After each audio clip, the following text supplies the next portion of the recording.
Hello, আসসালামু আলাইকুম and very good evening. So তোমরা দেখে থাকবে যে আমি আমার অনেকগুলো ক্লাসেই আসলে একটা বিষয় নিয়ে রেফারেন্স দিয়ে থাকি, যেটা হচ্ছে ক্লজ। হ্যাঁ, ক্লজের একদম ফান্ডামেন্টাল যে ডিসকাশন সেটা এখানে করবো।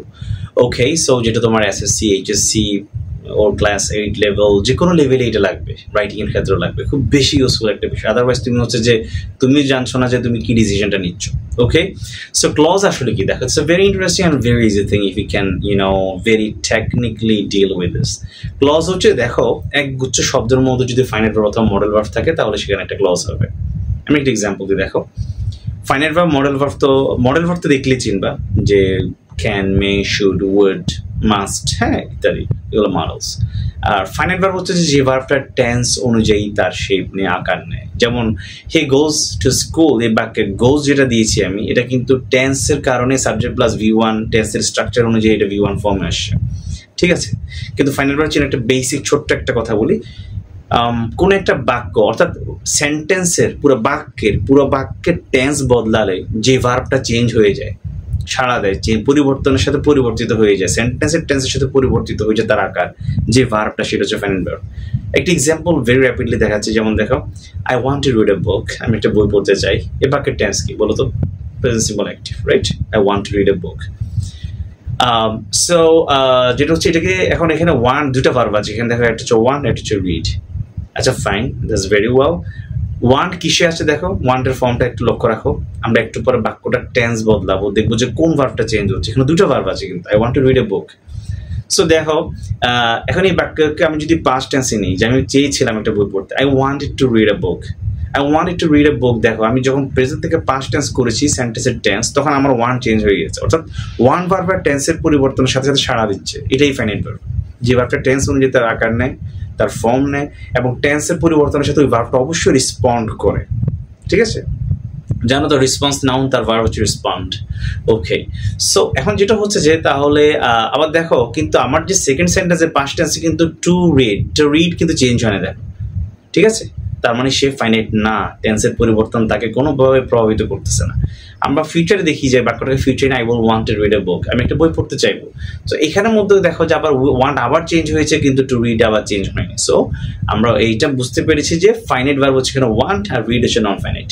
এবং একটা বেসিক গ্রামার ক্লিয়ার করে রাখো যে একটা বাক্য বলা এখন প্রিসাইজ হবে না, তুমি আরো ক্লাস নিলে বুঝবা যেটা একটা ক্লজ। একটা বাক্যে আসলে একাধিক ক্লজ থাকতে পারে, ঠিক আছে। সো আমি এখন যে ক্লজ নিয়ে আসলে কথা বলছি, ক্লজ বোঝার জন্য ফাইনাইট ভার্ব বুঝতে হবে, কারণ একগুচ্ছ শব্দের মধ্যে ফাইনাইট ভার্ব অথবা মডেল ভার্ব থাকলেই সেখানে আসলে একটা ক্লজ হয়, রাইট?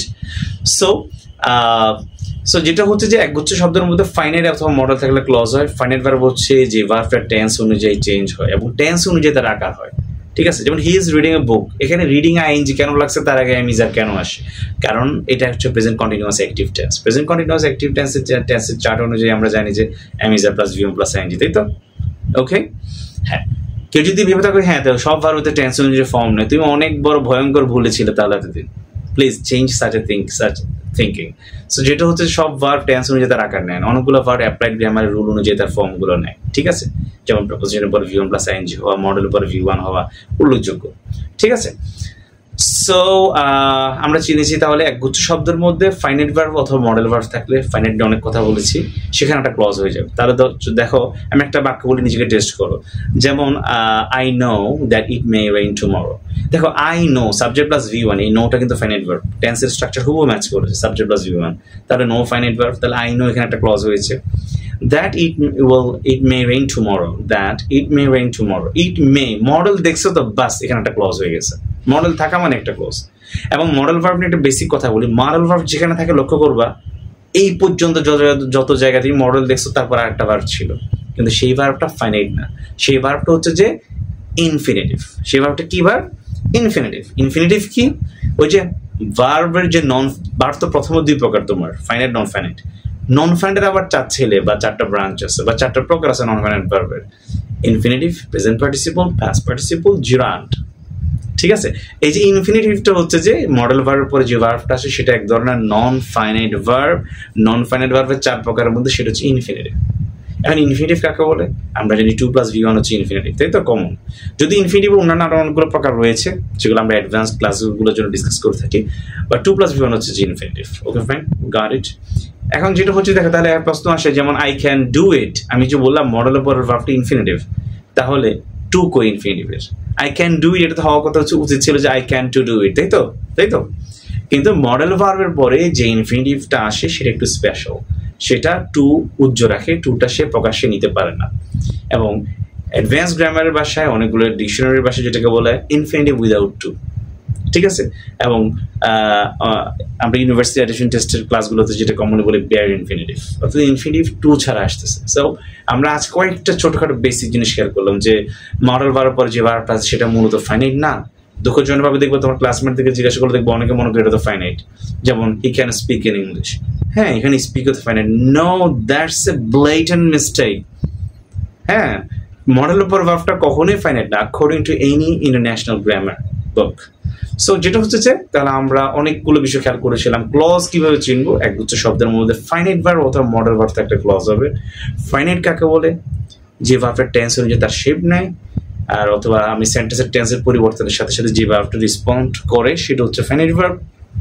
একটা বাক্যে যতটা ক্লজ থাকবে ততটা টেন্স হবে, এই কথাটা অনেক অনেক ক্রুশাল। একটা বাক্যে যতটা ক্লজ থাকবে ততটা ফাইনাইট ভার্ব অথবা মডেল থাকতে হবে। হ্যাঁ, ফাইনাল অথবা মডেল দুজনের যে কোনো একজন ক্লজ তৈরি করে কিন্তু, এবং ততটা টেন্স থাকবে। এই জন্যই দেখো I know that it may rain tomorrow, এই বাক্যে দুটো ক্লজ আছে, দুটো টেন্স আছে। এই ছোটখাটো বেসিকগুলো কিন্তু ট্রাস্ট মি, তুমি নিজেকে জিজ্ঞাসা করে দেখবে, হ্যাঁ এগুলো আমরা তো রাইট ফর্ম ভার্ব বললেই বুঝতাম যে আসলে রুল অ্যাপ্লাই করা শুরু করে দাও। বেসিক ক্যালকুলেশনগুলো আগে করতে হবে। This are very basic things. এই জিনিসগুলো কখন খুব বেশি ক্রুশাল হয়ে পড়ে জানো? যখন তোমার একটা বাক্যে 3-4টা ব্ল্যাঙ্ক আছে, দেন এটা আসলে খুবই ক্রুশাল। তখন যে স্টুডেন্টদের এই বেসিকগুলো স্ট্রং থাকে তখন তারা খুব ভালো ডিসিশন নিতে পারে। একটা বাক্যে 4টা ব্ল্যাঙ্ক মানে আমি 4টা টেন্স অ্যাপ্লাই করে দেবো, no, that's a very silly way of deciding. একটা বাক্যে যদি তোমার 3-4টা বা একাধিক ব্ল্যাঙ্ক থাকে তখন তোমাকে ডিসাইড করতে হবে কয়টা ক্লজ আছে। সেই ক্লজের সংখ্যা থেকে তুমি বুঝতে পারবে আচ্ছা আমার তাহলে 4টা ক্লজের 4টা মডেল বা ফাইনাইট লাগবে। আর যদি একটা ক্লজে শুধু একটা মডেল বা ফাইনাইট হবে, বাকি সব নন ফাইনাইট হবে। আর তোমরা অলরেডি জানো আমার 2টা ক্লাস বা বিভিন্ন ক্লাস থেকে জেনেছো ফাইনাইট নন ফাইনাইটের ট্রিটমেন্ট পুরো আলাদা। ফাইনাইট ভার্বের ক্ষেত্রে ভয়েস নিয়ে চিন্তা করতে হয়, টেন্স নিয়ে চিন্তা করতে হয়, ইয়াস ভয়েস আগে, তারপর টেন্স নিয়ে চিন্তা করতে হয়, তারপর হচ্ছে সাবজেক্ট অ্যান্ড ভার্ব এগ্রিমেন্ট নিয়ে চিন্তা করতে হয়। আর নন ফাইনাইট ভার্বের ক্ষেত্রে এই বিষয়ের কোনটাই নিয়ে চিন্তা করতে হয়। অ্যাপ্লাইড গ্রামার রুল অনুযায়ী আমরা ভার্বকে V1 প্লাস আইএনজি দিয়ে দিই, ইনফিনিটিভ দিয়ে দিই, V3 দিয়ে দিই। ওকে, যারা একটু বুঝে শুনে তুমি পড়ালেখা করেছো তারা ডেফিনেটলি আমার প্রত্যেকটা কথা কানেক্ট করতে পারবে, ঠিক আছে। যে ট্রেডিশনাল ওয়ে এর বাইরে গ্রামারকে ফিল করা, ইংরেজিটা খুব ভালোভাবে বোঝার প্রয়োজনীয়তা কি। ওকে, so no more talking here in this class. The class is gonna be really lengthy. Thank you all for watching the video. This has been Salahuddin Sami. Okay, so if you liked the video and found it helpful, consider sharing this with your friends and others.